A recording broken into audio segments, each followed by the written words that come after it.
Programi për zhvillim I Kombeve të Bashkuara ka prezentuar raportin e zhvillimit njerëzor në Kosovë 2010.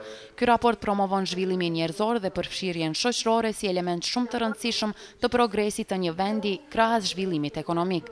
Përfaqësuesja e përhershme e UNDP-s për Kosovë, Osnat Lubrani, ka thënë se ky raport analizon në mënyrë konkrete nëse kosovarët kanë qasje të drejtë dhe të barabartë në gjërat esenciale jetësore, duke filluar nga puna, shëndeti, edukimi e përfshirja politike. Ajo çfarë I shqetëson tek kontribuesit e këtij raporti është mungesa e korrekcisë në këtë shoqëri që ekziston sot në Kosovë. Në raport një gjë të tillë kemi quajtur përjashtim, e që nuk lidhet vetëm me mungesën e parave, por mat edhe aftësinë e individëve për të kontribuar me kapacitetet e tyre të plota në zhvillimin e jetës ekonomike, politike e sociale në Kosovë.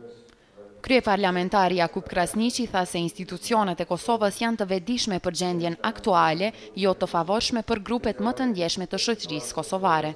Të gjithë ne këtu së bashku kemi mundësi më të mëdha për të dhënë përgjigje profesionale problemit të përfshirjes sociale, e cila paraqet agjendë të rëndësishme evropiane dhe zgjidhje për sfidat që kemi përpara.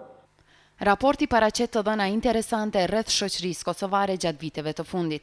Të dhënat tregojnë se rreth 45% të shoqërisë kosovare jetojnë në kufirin e varfërisë, ndërsa rreth 48% e fuqisë punëtore ka qenë e papunësuar në vitin 2008.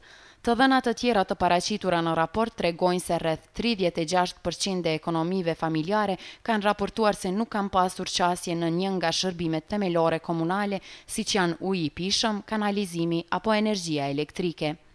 Sa u përket personave me nevoja të veçanta, raporti tregon se punësimi për këta persona pengohet nga mungesa e infrastrukturës. Të pranishëm gjatë prezantimit të raportit ishin edhe Faruk Kukaj nga Hendikosi, Samuel Welti nga Zyra Zvicerane për Bashkëpunim, si dhe Johannes Vedenig nga UNICEF-i, të cilët kanë përgëzuar UNDP-n për zbulimin e temave të rëndësishme për zhvillimin e shoqërisë kosovare.